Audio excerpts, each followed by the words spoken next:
the name of Allah, the most beneficent, the most merciful. Assalamu alaikum. My name is Professor Muhammad Masood. Welcome to our channel Easy English with Professor Muhammad Masood. इस video lesson में हम यूं ही का translation सीखेंगे। यूं ही एक common expression है जो हम उर्दू में और इंग्लिश में इस्तेमाल करते हैं, और इंग्लिश में इसके लिए कौन कौन से इक्विवेलेंट्स यूज होते हैं वो इस वीडियो लेसन में हम सीख पाएंगे। तो आइए देखते हैं कि इसमें हमारे पास किस तरह के जुमले हैं, जैसा कि तुम यूं ही समझ लो, या तुम किस लिए गए थे, तो अगर बंदा कहता है जी यूं ही, या मैंने यूं ही ये खरीदी, यानी कोई वजह नहीं थी, ऐसे खरीदी है। इससे पहले कि मैं एग्जाम्पल्स को आपके सामने एक्सप्लेन करूं, मैं यहाँ थोड़ी सी वजाहत दे दूं कि यूं ही हम कब, क्यों और कैसे इस्तेमाल करते हैं।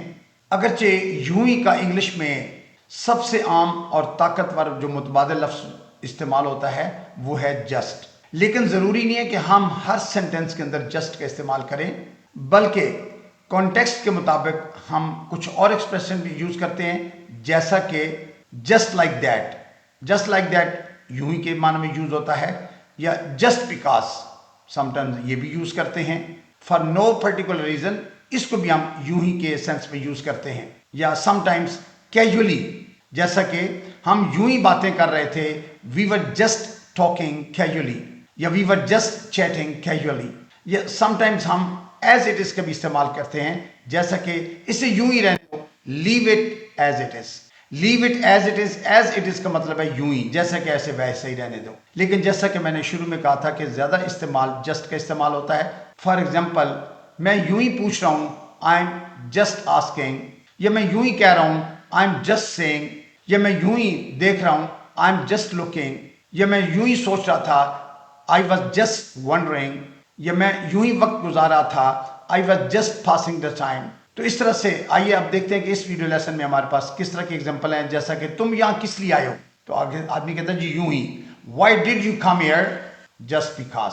Y did you come here, यानी आप यूं क्यों आए, सिंपल पास्ट टेंस है, डिड के बाद आगे वर्ब की फर्स्ट फॉर्म लगी हुई है, तो आंसर आ रहा है जस्ट बिकॉज, यूं ही, यानी कोई रीजन नहीं है, कोई खास वजह नहीं है, वैसे आए यूं ही। मैं यूं ही तुमसे मिलने आया था, तो I just came to see you, again simple past tense है, वर्ब की सेकंड फॉर्म लगाई है जस्ट के साथ। I just came to see you, मैं यूं ही तुमसे मिलने आया था, मैं यूं ही बाहर निकल गया।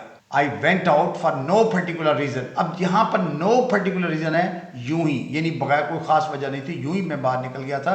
I went out for no particular reason, तो no particular reason mean just, यूं ही, तुम यूं ही समझ लो। Just take it that way, just take it that way. अच्छा, टेक का मतलब समझना भी होता है, जैसे just take it that way, तुम यूं ही समझ लो। जैसे आप कहते हैं मैंने उसे गलत समझा, आई टुक हिम रॉन्ग, तो इसलिए टेक का मतलब समझना भी होता है। तुम यूं ही बातें बनाते रहते हो, you just keep talking, you just keep talking. या अगर आप यूं कहते हैं you just keep talking like that, तो भी ठीक है, लेकिन इतना भी काफी है, यू जस्ट कीप टॉकिंग। तुमने यूं ही दरवाजा खोल दिया, यानी कोई वजह नहीं थी, वजह तो you just open the door, simple past tense है, वर्ब की सेकंड फॉर्म लगी हुई है, you just open the door. वो यूं ही चला गया, तो he just left like that, he just left like that, वो यूं ही चला गया। मैं यूं ही कह रहा हूं, आई एम जस्ट सेइंग। अच्छा, हम यहाँ सेइंग की जगह आस्किंग, वंडरिंग, लुकिंग, कुछ भी लफ्ज लगाएं, नए जुमले बना सकते हैं। इसी तरह से आई एम की जगह ही इज, शी इज, कुछ भी आप इस्तेमाल कर सकते हैं। मैं यूं ही पूछ रहा हूं, आई एम जस्ट आस्किंग, या अगर टेंस चेंज करना है तो एम की जगह was, I was just asking, मैं यूं ही पूछ रहा था, या वो यूं ही पूछ रहा होगा, he will be just asking, तो you can make changes yourself. So you must have noted कि हमने इन सेंटेंसेस के अंदर यूं ही का इस्तेमाल स्टडी किया है। So I hope you must have enjoyed the video lesson. I think that's enough for today. Thank you very much, wish you best of luck, goodbye for now.